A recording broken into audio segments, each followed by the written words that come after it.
phone calls on airplanes, how much hotels owe their customers, and United and American Airlines merging. All of that coming up right now on MTM Travel.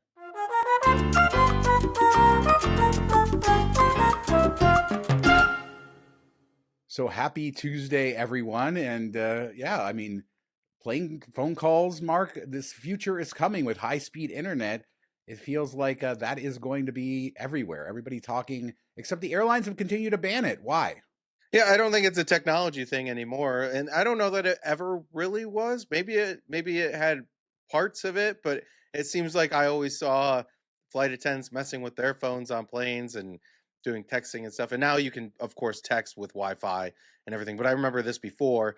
And then remember they had the the phones in the back of the headrest that you could swipe your credit card. So it was always possible. It just they didn't want you using your cell phone, and now it's definitely possible with the internet that they have set up with Starlink and other competitors.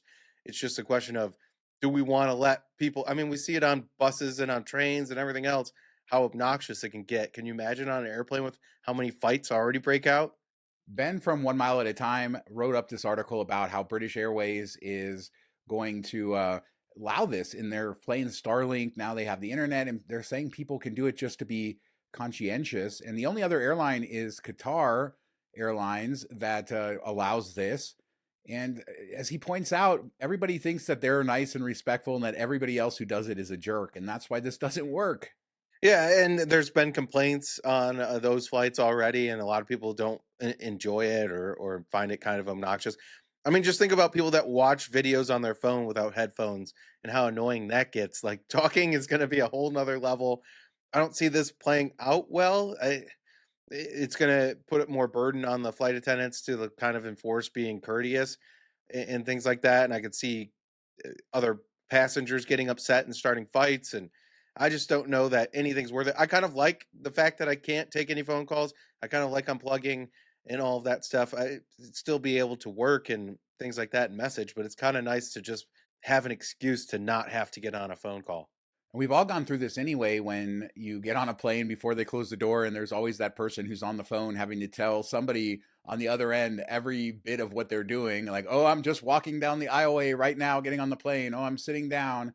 Oh, I'm putting my, I mean, I don't get it, but it happens all the time. And it's annoying when the door's open. So I can't imagine it with the door closed. And I'm somebody, who often doesn't even use the internet on an airplane because I like to be disconnected in that way. It seems to be the only place where I get to be disconnected these days. So you raw dog it? No. Did you I saw this random thing. I'll try to find the website, but apparently there's this website where you can simulate raw dogging a flight, and it actually uses your webcam so it can watch you to make sure you're not doing anything else like picking up your phone or anything, and you can simulate a 12-hour flight, just sit there looking at it. What? Why would anybody? Yes.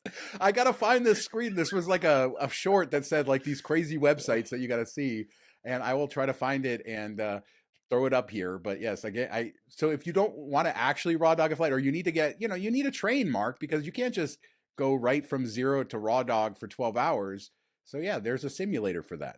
I don't know if everybody had raw dog on their bingo card, but we've said it quite a bit all of a sudden. But my wife does do that. She gets on and thinks she's just going to sleep every time, and then can't fall asleep halfway through the flight. And I mean, usually she'll have some headphones so she can listen to music, but she doesn't download anything.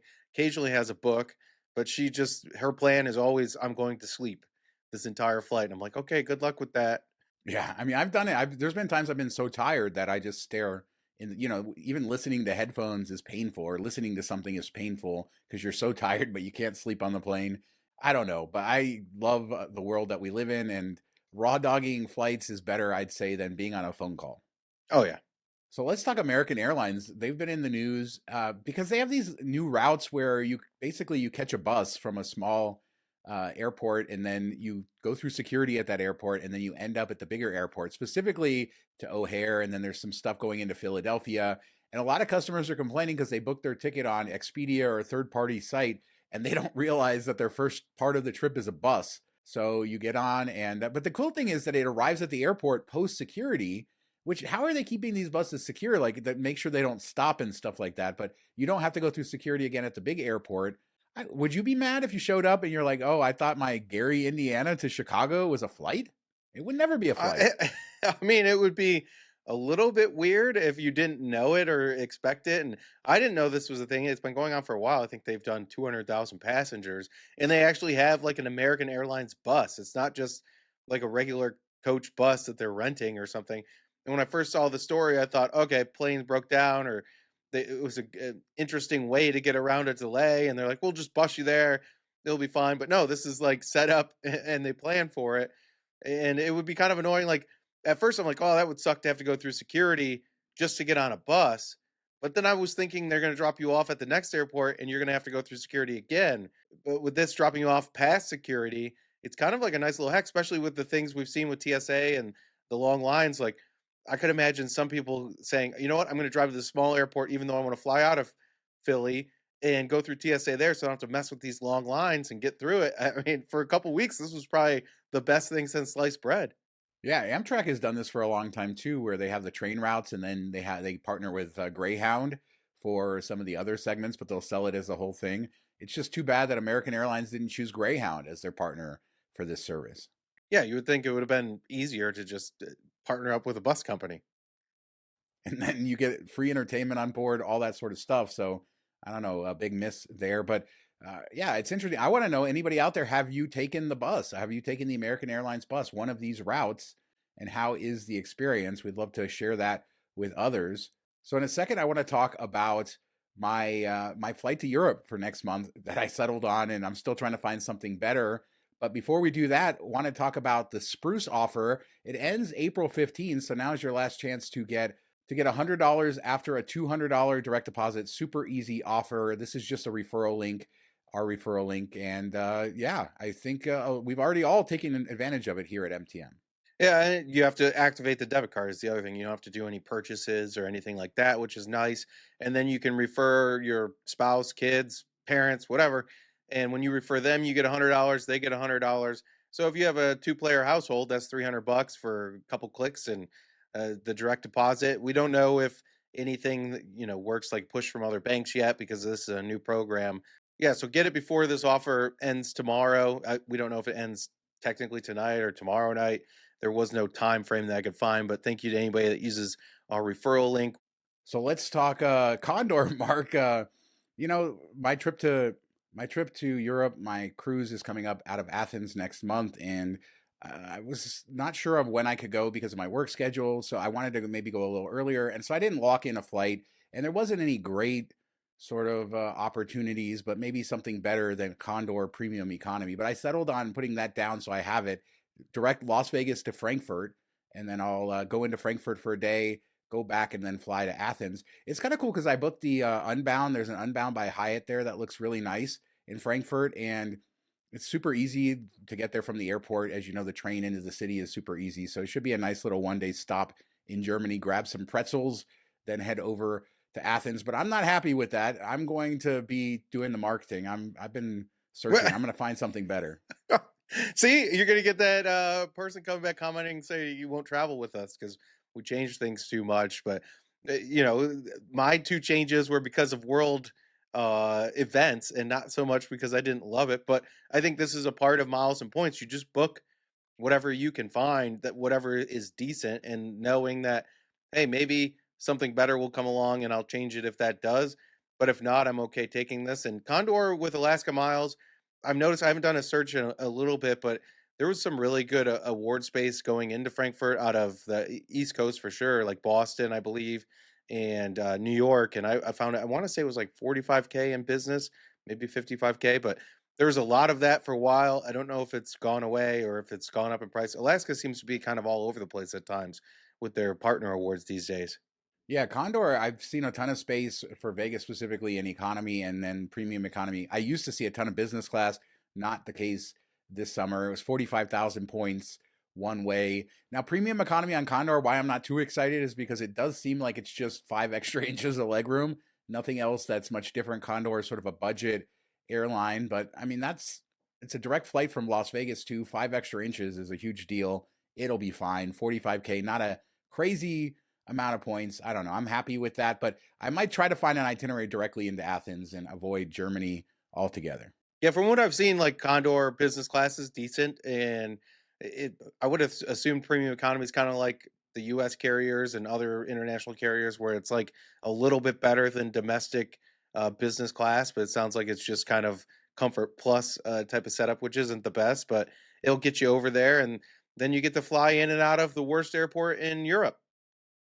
Yeah, that's one reason I'm not too excited about it because the security lines at Frankfurt, it all sounds great, but Frankfurt can go all kinds of different ways, depending, but we'll see.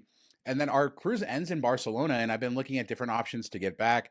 The other day, I kind of blew it. I was falling asleep in bed, and I saw these business class seats on Air France, I think, and the next morning they were gone. And I didn't. I mean, I would have had to transfer points. There was a lot that was going to go into that, and I didn't have it in my heart to do that.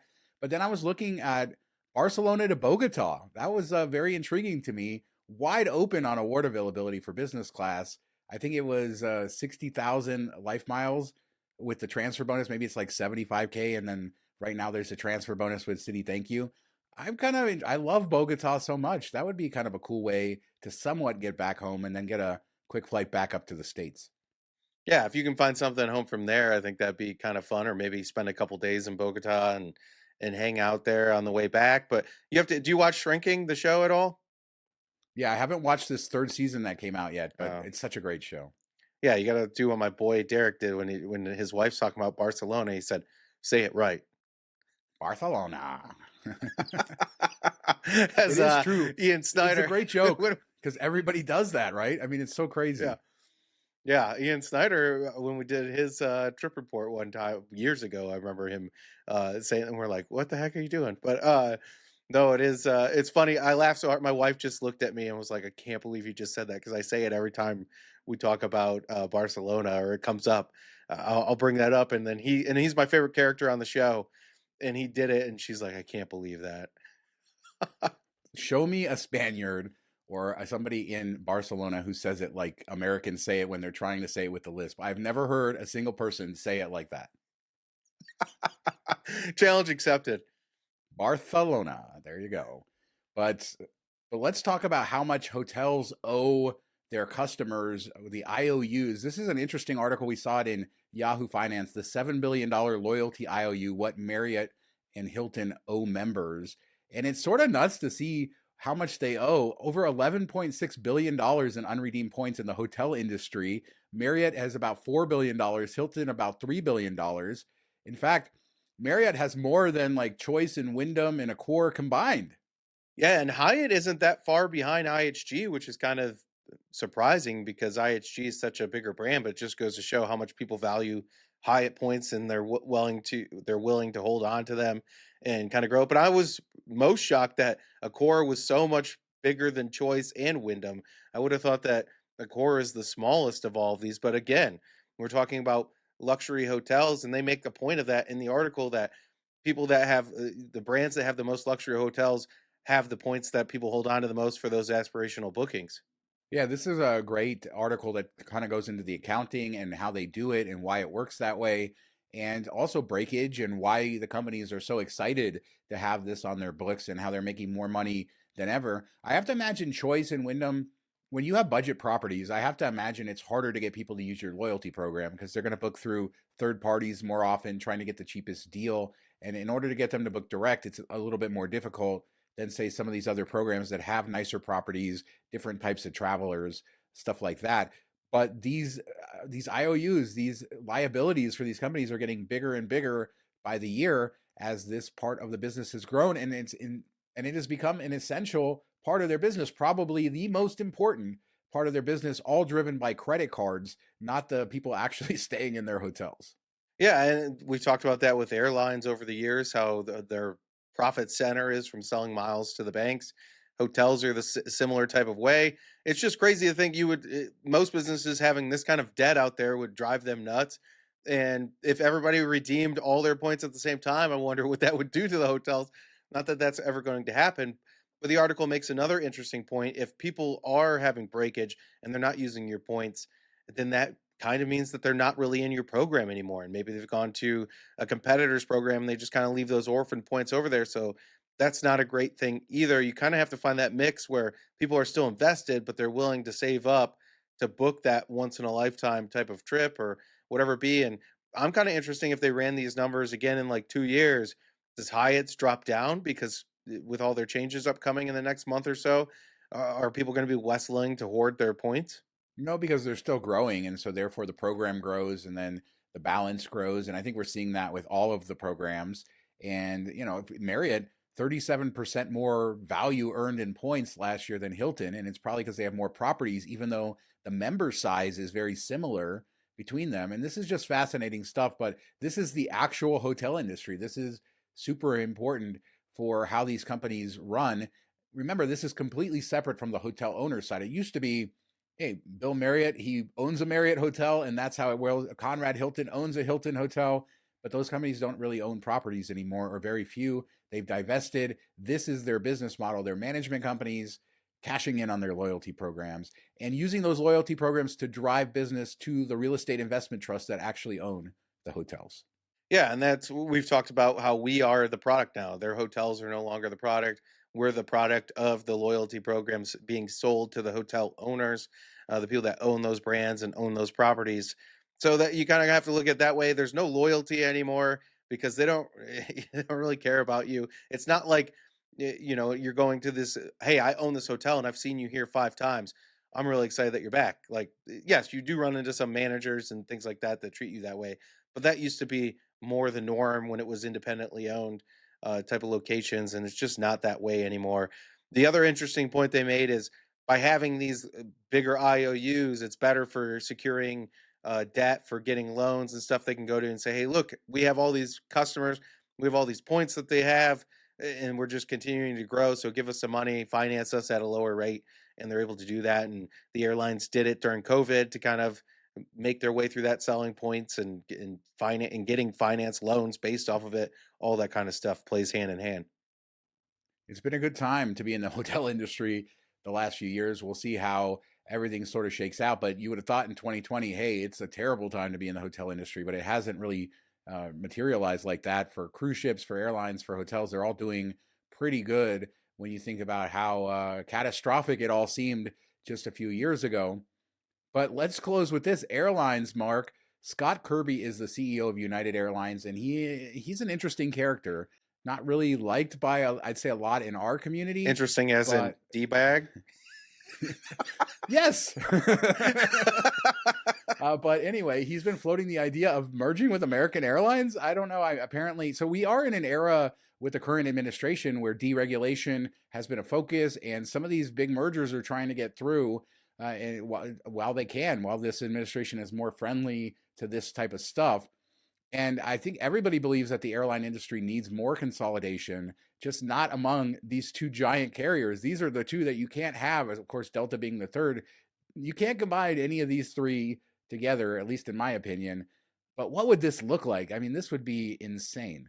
Yeah, I don't know that it wouldn't be good for us as the end consumer losing one of the big three. I don't think would be helpful. I don't think people would like it. I think people prefer the American Airlines, at least in this space, prefer the American Airlines award program. I don't think either is really great on the service aspect of it, and their hard products are fairly similar. I think some people like Polaris a lot, and other people. I mean, I prefer American over Polaris myself, but most people I think probably lean towards Polaris or a lot of them. And it would be interesting to see what the pulse of the people is on this outside of, hey, this isn't good for us because it's less competition. But would you want United to have that much play? Do you think that they're the better airline? I don't think it's the better program. I would put American as the best program in the US. Alaska is the other one that would be up there, but uh, I don't know. I feel like American, one for domestic travel for me personally, is a much better option. Alaska just doesn't really have the routing that I need. So I think Alaska might win a little bit on the pricing for international carriers for partner awards, but American wins hands down for domestic travel. So I guess it's where your focus is, what you get your points for. But American's the only one that when we went fully dynamic with all these airlines, that I feel like a lot of their prices actually dropped a little bit and they've kind of hung out in that area where you can find really good deals. I mean, I flew to Bermuda for 8,000 AA miles, which is crazy to say. And I don't think you find those type of deals on a United domestically, unless maybe card holders and stuff like that. But it's not regularly available to everyone. And if I remember right, I think AA's domestic, their amount of flights they have domestically is significantly more than United. They're not as big internationally as United. Somebody could correct me there, but I just think that that does lend itself to better awards on shorter flights. They have more combinations, more small cities. This just doesn't make sense from any way you slice it. Whether it's the LA hub would be a huge problem, even New York City with JFK and Newark, but just the amount of traffic that they control. Even Texas is a wider market with Houston and Dallas. I know Southwest is there, but this is just too much. Now, JetBlue is the airline that something United is actually going to buy and merge with, and that probably makes a lot more sense. Although I still think Alaska getting JetBlue, giving them more East Coast, that would be perfect. Yeah, I think that's the match made in heaven. I don't know that we'll get it. I don't know if Alaska could pull it off with just kind of finalizing Hawaiian not too long ago and going through all that. It would be a lot to put on their plate, but I think route map wise and not overlapping, that is the best combination of this. And maybe this is just him trying to like, hey, well, we wanted American, but we'll take JetBlue. It's not as big of a deal. And I don't think that they need to play that game. Also, we should say he used to work for American and he's kind of like a scorn lover and loves to crap on American whenever he can, which he's not wrong. They've been run kind of poorly and they're not making money when everybody else is and things like that. But there's some hatred there that's brewing from not picking him, I think. And poor JetBlue, they've been trying to find a partner and Spirit and American back in the day. I mean, even though I don't think they tried to merge with American, but they were stronger partners. And it seems like JetBlue's just saying, "Hey, somebody, we need somebody here." Which is crazy because 5 years ago, JetBlue was the up and comer, and everybody thought it was kind of like a Southwest where they didn't need anybody. They're kind of gumption, have unique mint and better snacks and all this stuff, and they were kind of beloved, more niche. But you wouldn't have think that they would be struggling enough just a few years later, wanting to get bailed out in this way. Hey, if anybody remembers what JetBlue was like 10 plus years ago, then they started inching in the leg room. Obviously, I mean, the internet, they've had free internet forever. Still the snacks. It's still a great, great product, but it's not quite as sort of premium as it used to be. But I'd love to hear what you guys think about these potential mergers. Would it be a nightmare for American and United to merge the IOUs and the hotel loyalty programs? Are you grabbing your $100 bonus? Everything else we talked about on today's show, let us know down in the comments. On Thursday, we will be back with a Miles and Points news show, all the happenings, best deals, all that good stuff. Make sure to subscribe. We've been growing really quick. Really appreciate all the new viewers as well. Yeah, thanks everybody out there that's liked and subscribed and views and listens. It's great to see and have a good week. We'll talk to you in a couple days.